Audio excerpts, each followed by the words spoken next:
to Table Talk. We are glad that you're here with us. It is a nice fall morning, crisp morning. Yes, we're into the Burr months, and everybody's excited about that, or not.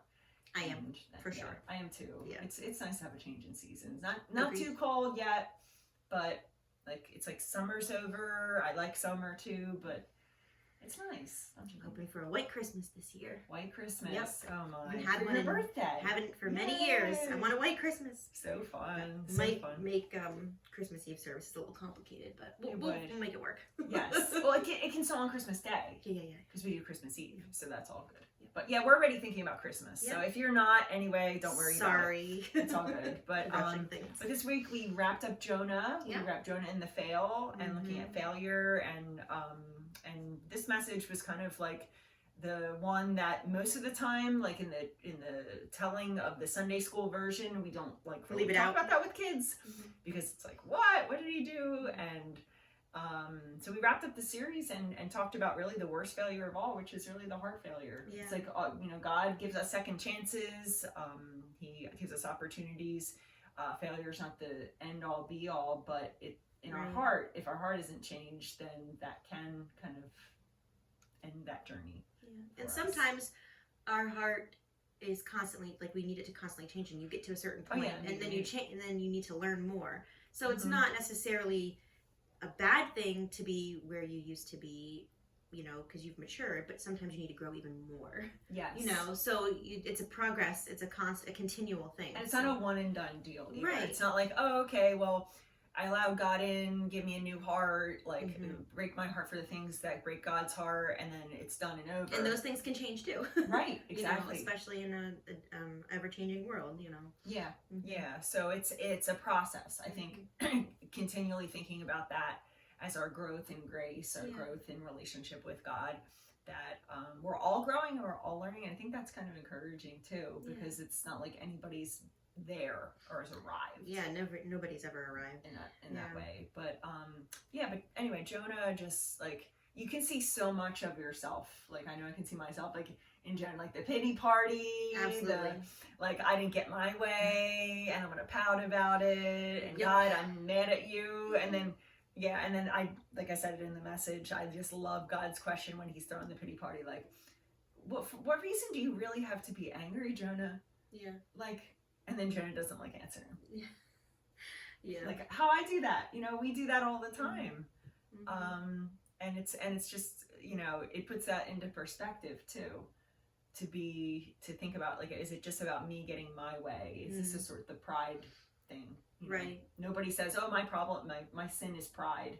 It's a lot easier. Yeah. And I think a lot of that is for us, to be relative to today, is some of us just get really comfortable where we are. Yeah. And so being uncomfortable might be the conflict of things changing or things that are, I don't know. You know what I'm saying? It's just, I feel like sometimes Christians get really comfortable and it's just we go to church, it's a thing we do, and then that was it. But we're called to, step out there a little bit more. And Jonah was not happy about that.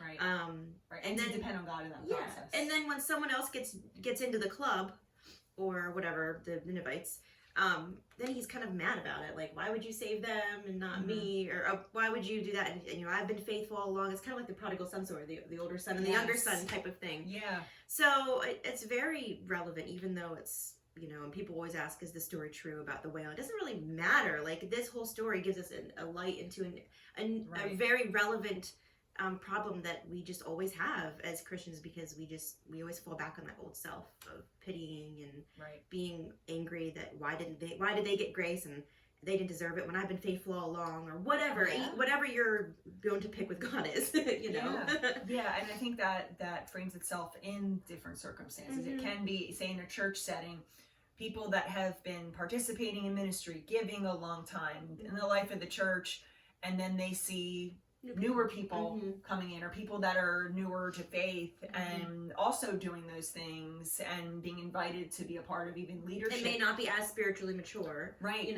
Right. And being a part, and they say, well, why are you focusing all your time and energy on them? Yeah. I've been here all along. Yeah. Aren't I paying for this? Didn't I been invested? Haven't I been a part of that? It can manifest itself like that. Or even in, say, a community circumstance. When you look around and you see, oh, well, why are they given priority over us? Or why are they, like, are their family, like even some of the things that I brought up, like, you see somebody get into the school that you wanted to get into. Oh, right. You see somebody one of your coworkers get a promotion that you wanted.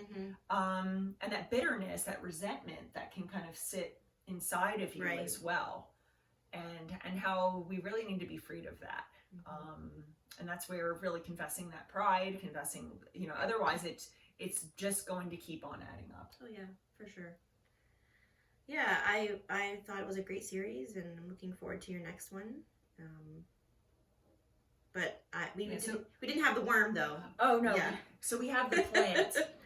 And I think that was also something too. When God blesses him, so we have the plant. Yeah, we have our visual aid. I thought usually I push this out of like the frame of the picture, but how when God provides the plant, Jonah's thankful. That's another aspect, yeah. Yes, but then when he provides the worm and the storm, or the wind and the scorching sun, Jonah changes his mind on that. Because how many times, like, do we want God to meet our immediate needs without like the long-term perspective, right? And what a struggle that is, because it's like, I want this right now, and okay, God, give me shade, I need this. Yeah, and it's often easy to compare yourself to somebody else who's going through something completely different, and sometimes you get caught in that bitterness, like you said, and resentment, where you don't recognize the blessings that you already have. Or have been given, or are being given at that point in time. And so sometimes it's really hard. They always say the grass is greener on the other side. Yes. It's really applicable to this type of thing, because you just don't know. Count your blessings every day, count them one by one. And that sometimes if you do that, then you will not maybe see that someone is more advantaged or undeserving, or whatever you think in your mind. Right. It makes yourself feel better or be bitter. Yeah. And you compare yourself without even knowing the background story too, behind somebody and what they've been through, or what they're struggling with, or whatever. It's easy to do that judgment. And even if that person is being a jerk, they still deserve grace. You know what I mean? Yeah, right. So even if they don't deserve it, which none of us really do, but even if that person is being a thorn in the flesh or whatever, a painful other, they still deserve that second chance, just like you do. So even if you are bitter about them getting a second chance when they probably didn't deserve it, that's okay.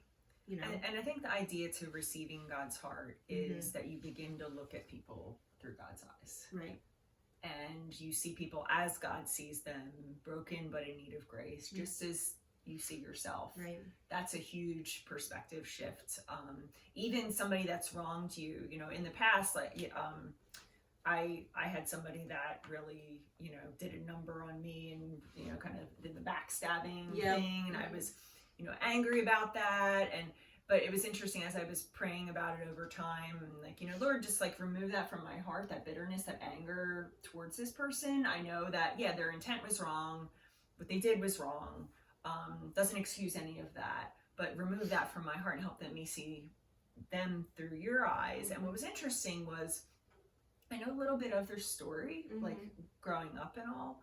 And what in my prayer time, and I don't know if this ever happened for you, but I just began to have like a picture of that person, like as a child, like hiding under their bed from like what was kind of a traumatic childhood when I had heard of it. And I just, like, my heart broke. And I was like, this is the same person grown up. It has shaped their future. It has shaped them. But that it was interesting that God kind of gave me that picture. Right. While I was thinking about that person that doesn't excuse or have consequences. No. But excuse the consequences, but it makes you understand where they're coming from and have a little more grace towards them. Yeah, and to see them through that lens of heartbreak, like, that God's saying, oh my gosh, like this poor child, like this shouldn't be. And I got a taste of that. And that really changed just my perspective. Yeah, once again, it didn't excuse the behavior by any means, but I was able to see that person just as a broken person like I am. Right. And has been through trials, has been through lots of things. And maybe for you, maybe that's something to just be praying about. Like, God, help me to see this person through your eyes. Yeah. And it may not be like, getting a glimpse of what they have been through or necessarily, but just to see them like they're broken, they're hurting. Maybe they're hurting. The whole hurt people, Right. Maybe they're hurting in some way and just they're taking it out on you, and it just has nothing to do with you. Totally. But I think just that's where I think that importance of prayer is. Jonah only prayed twice in the entire book when he was in need. But we can pray a whole lot more, and I think that also, like, that changes us. Prayer changes us. Yeah, if you pray, God, show me a different way, maybe that will soften your heart a little bit, instead of you just saying that. Pray that, make that person not hurt my feelings anymore. That's not really what we're supposed to do. Well, who wants to live that way? I know. Who wants to live in anger and resentment and hate and bitterness? It's painful. It's painful inside. And that's really, I think, just tying it up with a bow, that's what the book of Jonah really points us to, is that just as in Yom Kippur, it's a reminder of how we need to repent. We are Jonah, and we're also Nineveh. But the good news is no one's too far from God. Right. If God saved the Ninevites, and I hope if I'm as wicked as the Ninevites, I respond to God the way that God, because it was magical how they just were like, yep, we're totally going to change. And hopefully we can have that heart too. Yep, exactly. So nobody's a lost cause. Nobody. Remember that too. Ever. Yes.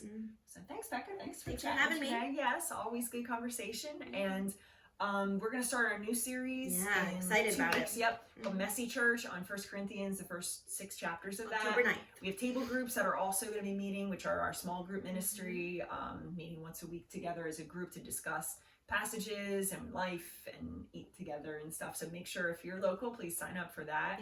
And that'll help you just build community and relationships with others, but also your relationship with God. That's a really exciting piece. So so thanks for joining us for Table Talk. We hope you guys have a great week, and we will see you hopefully on Sunday. Yep. Okay. Bye. Bye.